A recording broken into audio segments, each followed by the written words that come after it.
Welcome to Money Making Conversation Masterclass. I am your host, Rashawn McDonald.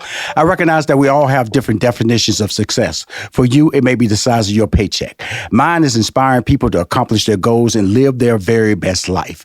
It's time to stop reading other people's success stories and start writing your own.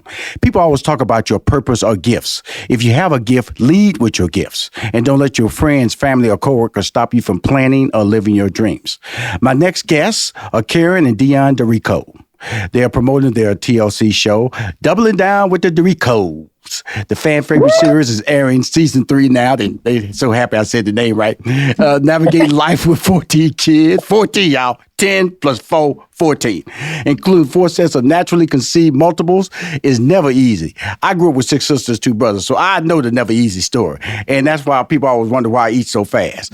But with kids getting older, parents Deon and Karen are facing a whole new, let me just set up the 3rd season for y'all. The kids are getting older. See, when you just tell the kids to just shut up in the corner and they go shut up, at some point, that ain't working no more. Including the 15-year-old quest for independence and a driver's license, 11-year-old and 10-year-old twins developing their first crushes, 4-year-old triplets starting preschool, plus potty training. I saw them all sitting on the toilet. A trip to Disneyland. Can you imagine all of them down at Disneyland? They made the line long as soon as they walked up. Fast pass. They are a fast pass killer. New health issues and more. In the midst of the regular chaos of raising children, the Doricos are also on the brink of a big decision, moving cross country to South Carolina. I know about the low country, great food down there, okay? Karen's extended family down there, and, Southern roots, she tried to come back down there, sweet potato pie and all that good stuff. No matter what lies ahead, the Doricos will face it together. This is the whole part about it. This is written by TV folks. We'll face it together, doubling down on all the love and fun it takes to raise this unique family. Please welcome to Money Making Conversation Masterclass, Karen and Deon Derrico.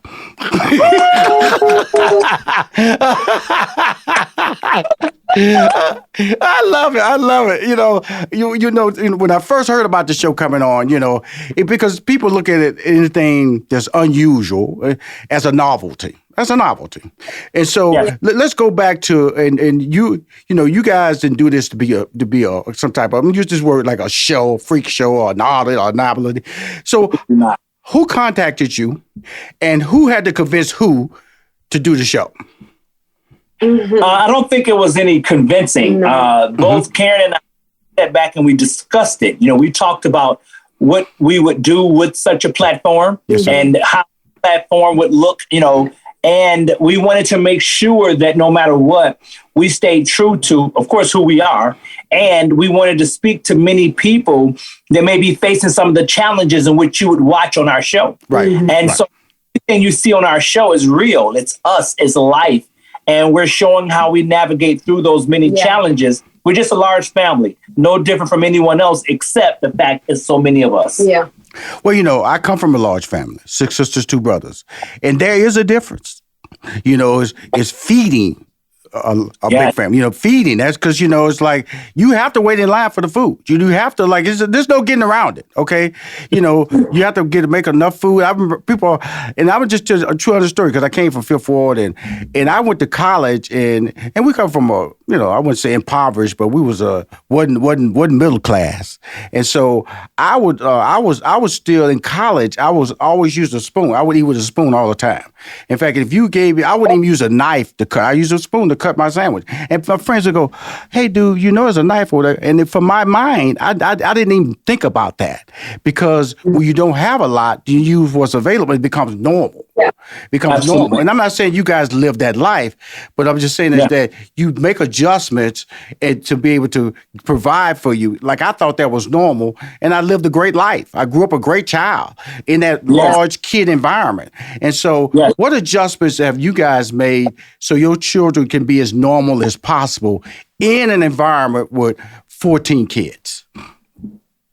Oh, that's a good question. What do we do to make it normal is, children follow the head, right? We're the parents. So I think the thing is she and I had a great understanding as to what we wanted in life, where we expected to go. We talked about having a lot of children. We just didn't anticipate having all these multiples back to back. Right. That's a surprise. God tricked you. God tricked you. But we did understand the assignment to the degree of we said, and we actually talked about how we wanted to parent, what type of relationship we wanted to have with our children. Mm-hmm. And so from having said that, thank God I got into real estate very, very early. And those were the funds. The funds were available to allow for she and I to be at home with them. That's the biggest blessing that we were able to give our children is we're both at-home parents. Right. Because we developed the income that would sustain us being able to be at home. My wife specializes in early childhood education. So with that being said, she's a teacher. Right. And then mine is teaching them in life and the street mentality. I grew up in a very hard area like yourself. Right. And so educating them on so many levels. And she and I giving them the level of education that we deem as being important, such as financial literacy. Right. You know, these are things that this wasn't taught to me in school about credit and why you need to have credit and interest rates. And so having said that, we were able together to put together such a plan. And I mean, I'm able to see it now, hindsight being 2020, how great a plan that she and I put together. Right. And so answering your question as to how did we prepare for such a large family and making those provisions? Yes, sir. Because we started from the ground up, baby, and we built this thing the right way. That's how. And it's important to have two heads communicating, especially with a family this size. And it's equally important to have the male's participation, especially on the girls' side, the daughters. I play a role. I can tell if my absences in my daughter's life, if there were, she'll be a different person because she respects the process. And that's the process, how I treat her and raise her is the type of man she may marry or date, based on the values she sees. Well, daddy treated me like this, or daddy didn't give me Christmas presents, or daddy didn't think much on my birthday. Then guess what? The man in my life, okay, if he does the same thing, and that could be like, parental abuse in the sense to me. I always tell people what you teach your child, because they come in the world. The blessing of this show is that, and I'm talking to Karen and Deon Derrico, and doubling down on the Doricos, okay, on TLC, is that these kids didn't ask to come into this world. And I always tell people, that's why I see parents and child abuse, it angers me. It angers me. And when they come into this world, that's a responsibility. With each case, like you said, you didn't expect multiple children being born at each time. Once you recognize it, you had to plan for that. So as each situation happened, emotionally, what did that do for you, the motivation? Because you got kids over here. Okay. Yeah. And normally when you're pregnant, you bring in one additional child in the world, you bring in multiple. How do you balance that conversation, Karen, as a mother, in regards to these additional kids that you bring on and being able to maintain that love balance? It is. That's a really good question. I first start with, this was we asked when Doricos and I sat down and had that first, initial conversation, and the question is asked how many children you want. It was how many God blesses me to have. Mm-hmm. And I feel as though with each pregnancy and when the multiples of especially started to come along, we were extremely grateful, but we also looked at it as God blessed them. And we want to make sure that they contribute to society. We want to raise them in a way where they are positively contributing to society. So the adjustments that we make is, God gave you us for a reason. Right. And he knew that you were, we always tell our multiples, you were so special that God made a partner with you. Right. Mm-hmm. And we're here on a higher accord. And you have to answer that call. And it's our job to nurture you and to figure that out and to help find your place and, like you said, your purpose and your gifts. Right. And we never day go by without reminding them that you are here for a reason. Let's find your special gift and let's share it with the world. Right. Yeah. And being the responsibility, because Deon, the era we live in, and look at television, the George Floyd situation, the pandemic, and this is not the world we grew up in. Okay, technology. Exactly. Your children. Yeah. You have to tell them about the birds and bees. You have to keep them off their cell phone. You know what I'm saying? So they won't learn it the wrong way. So Derek, as the man, as the being able to some things you can't control. What as the father, what responsibility in this new era? Because you got 14 of them. Okay, it's bad enough trying to keep 2 under control or 1 under control, but 14 of them. Okay, and then you got some of them that think they know more than you when they hit that age. That's what they had on the show in the 3rd season. How as a dad, you maintaining that where you're not losing the rest of your hair? Because somebody's turning gray. It's probably about to take over. It's about to take over this season. You about to take over. Hey, listen, that's why I got the hat on right now, my brother. That's why the hat is on right now, okay? You hear me? But no, everything you're right on. It is very important that we set the tone and the standard. Yeah. The tone and one of the very first things we do with all of our children is we remind them of their importance. And we let them know that we validate them. Right. Only Poppy can validate them. No one in the street, no one outside of this home has the authority to validate them. That's one. Right. And when we validate them with greatness.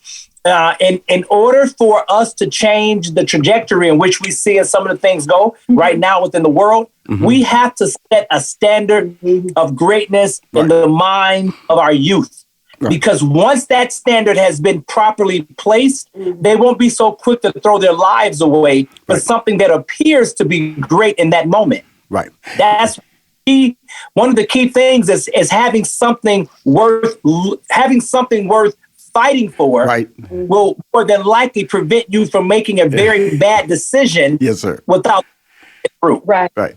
The interesting thing about it is that as they get older, and because you have kids watching kids, okay, they see what the older can get away with.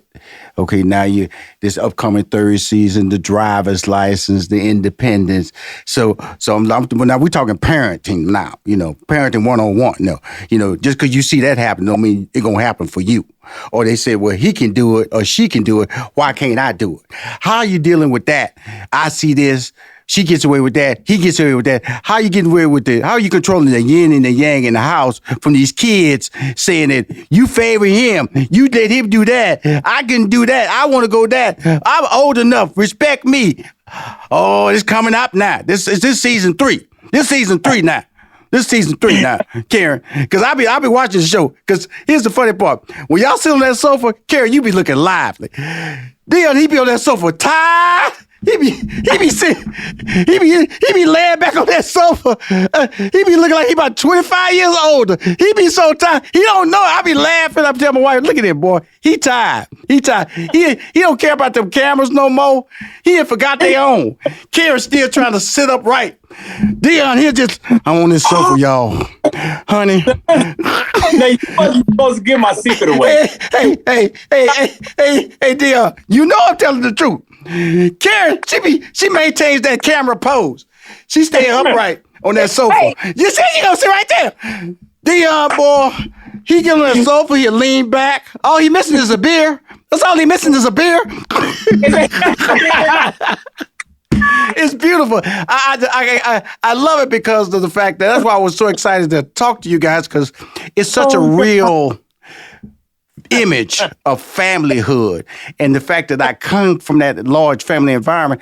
I know, and I'm not trying to place you guys, because Lord knows my parents were not into real estate. My dad was a truck driver, 3rd grade education. My mom graduated from high school. That's the life I raised in, not the life that your children are raising in. But it didn't stop me from being great. It didn't stop me from dreaming and realizing that the impossible is possible. And that's what we hear on this show all the time.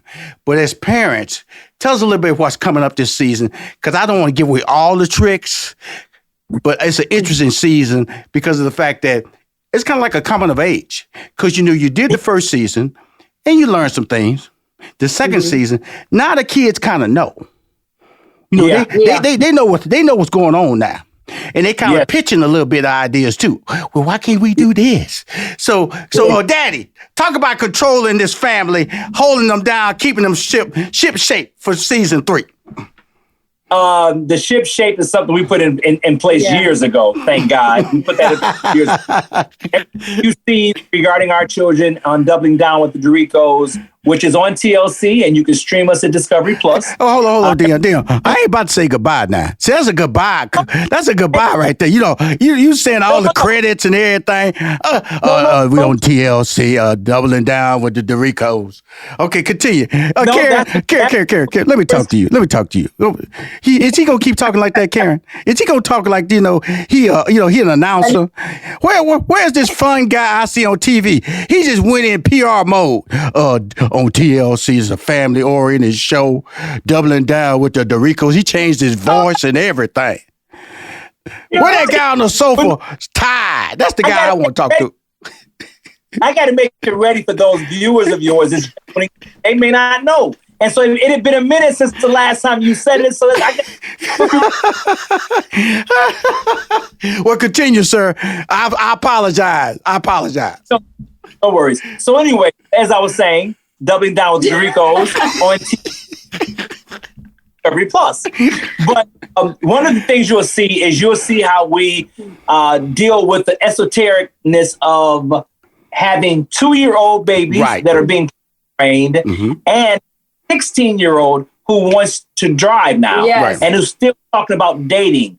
And the children that's in between there that's going through the many stages. I think one of the things that's so unique about our show is that we have, and about our family, is that we have so many different ages that we have to cater.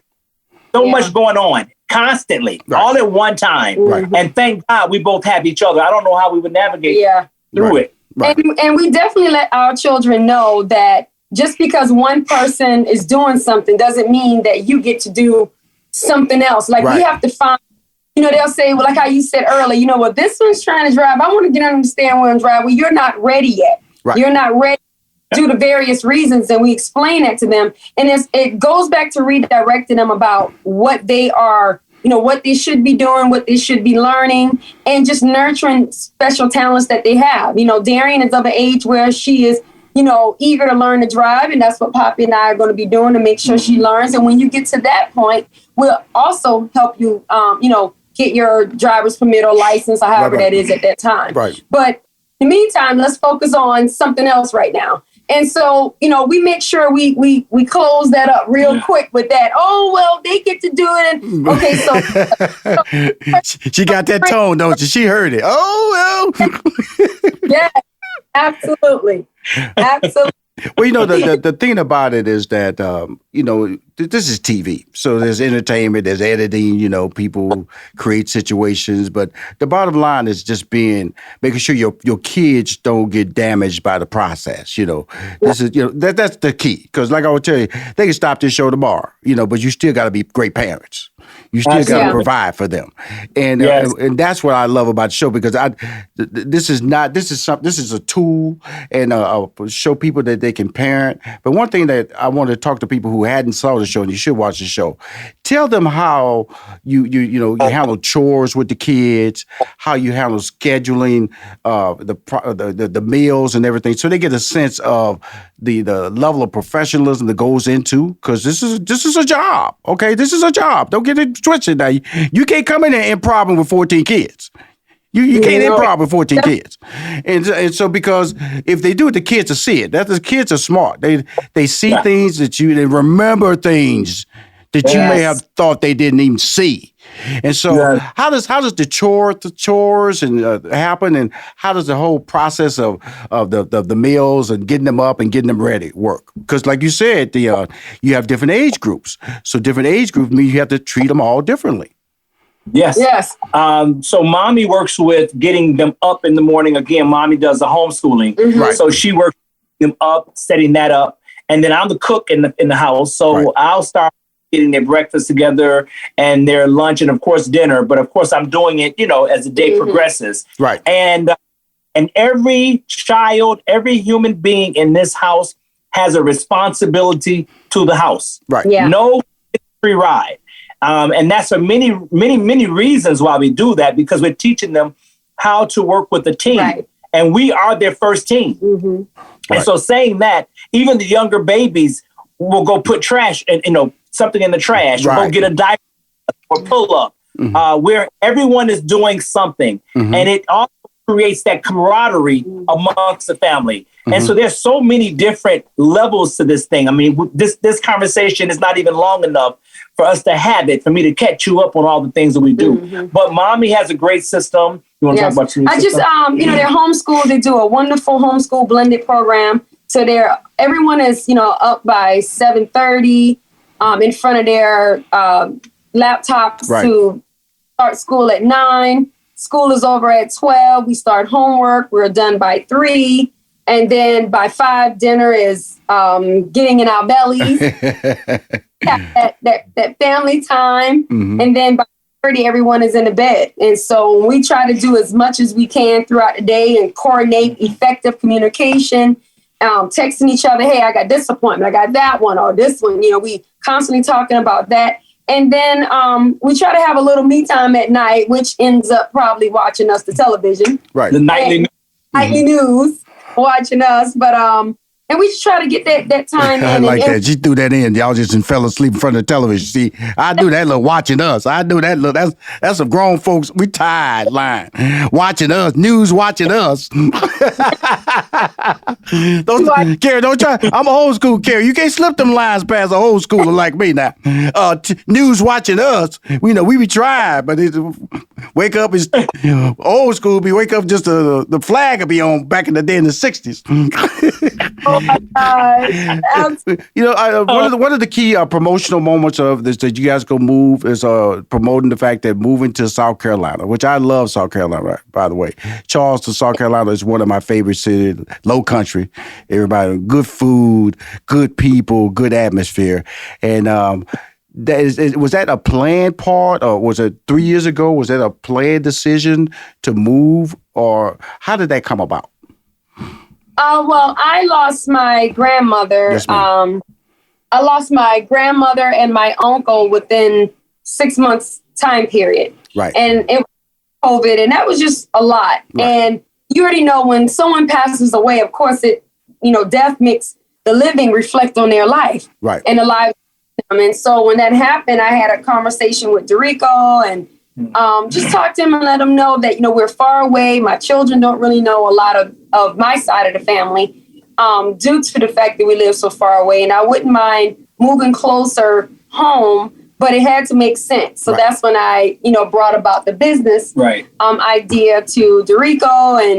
And we just started talking about it. And Dorico, who's a phenomenal husband, I had a recent stroke scare on last season. Right. Mm-hmm. And he was like, whatever you want to do, baby, I'll do it. It was just one of those moments where we're like, oh my God, thank God it wasn't a stroke. Right. And it ended up being a muscle spasm. Mm-hmm. And talking about that, and that's how it came about. Do we move back home, or how do we do this? Right. And then when you're making a move, because you still, these are decisions they made together, but they still impact you. Because they make your mind roll, because that wasn't a part of your process. Because, Karen, men are planners. We plan stuff, and then, it's like driving with no direction. We'll just keep driving and try to get there. And so when his plan, in his mind, he had a plan, so she brought this plan to you. How did you, process it in your brain and said, this is something that's good for the entire family, and something we had to do because this is the woman I love and the mother of my 14 kids? Absolutely. So that's a very good question. One of my main concerns is, of course, as you just said, this is the mother of my children, and as her husband, I have a responsibility to listen to what she wants to do, try to put it in a forum that works for everyone. Right. So, but at the same time, we're having pushback from, some of the other family members, like some of the children of this. And I have Eric and Gigi. They're not really into doing it. So the job is trying to find that happy spot in the middle. And then remember, I'm a businessman, so I'm an investor. Right. That's how I think family. And so when she mentioned it, I thought it was a very good idea from a financial perspective. If we're able to secure the financial backing, if we're able to secure the funding from the right investors, I could see it being very lucrative. Right. So for me, I was torn with, I want to stay here in Vegas, but this is a very lucrative opportunity for us to create something great for our family. And I love her for having such a great idea. So, of course, it's battling. And that's what you're going to see is the battle between I want to do it for the financial freedom that it will give us. Yes, sir. But time, I'm torn between wanting to stay in Vegas myself, plus the rest of the family want to stay here. Mm-hmm. And will we be able to find enough financial securing or backing to make such a thing happen? Mm-hmm. So there's a lot that has to get figured out that we still have not figured out. Okay. Let me say that. Right. Still not. Mm-hmm. But there's a lot to deal with. And, as she and I, we're the heads of the house. Right. So we have to always be on one accord at some point. So we're working that thing out. Yes. We're getting this thing worked out. But you're going to have to definitely. They tell me I got to wrap it up there. They got the little chat window kids popped up on the screen. 5 minutes. Y'all been talking too long. Y'all been having a good time. Usually they didn't threaten me like I can't talk to y'all. Now they telling me I got to stop talking to y'all. That's how they do it when you're having fun, Deon, Karen. But I love y'all. I don't want to lose my interview privileges because I want to be back for season 4 with doubling down with the Doricos. With the Doricos. On TL. Oh, let me get that voice right for could be like Deon. We're on TLC show, doubling down with the Doricos. Fan favorite series is airing season 3, and we'll be going through all type of things. Kids are trying to get driver's license, the 15-year-old is out of control, but I'm Pops over here. You don't mess with Pops. Mom over here, she got the 4-year-old triplets, they preschool and they got potty training and all this stuff, but going to Disneyland, and I got to move either from Vegas to South Carolina, fighting off the mosquitoes down in South Carolina. Have y'all been to South Carolina? Mosquitoes big as birds. I love you. I want to thank y'all for coming on the show, and I would support this, man. Y'all are fun. I appreciate it. Truly do. It was a great interview. Absolutely enjoyed it. Absolutely. Thank you. And again, if you guys got anything coming up, definitely let me know because I'm fans of the show. My wife is fans of the show. And I come from a big family, so I'm a fan of the show because it's just a walk down memory lane and living in an environment. Like I said, it wasn't the environment I grew up in. And thank God, but you guys are providing a lifestyle for your kids in the future that's going to give them true vision that they can do anything. My environment wasn't like that. And that's a blessing. And you guys stay blessed. And thank you for coming on Money Making Conversation Masterclass. Thank you, Rashawn. Have a good one, brother. Thank you. Long live the Doricos! If you want to hear any of my interviews on Money Making Conversation Masterclass, please go to moneymakingconversation.com. I'm Rashawn McDonald. I am your host.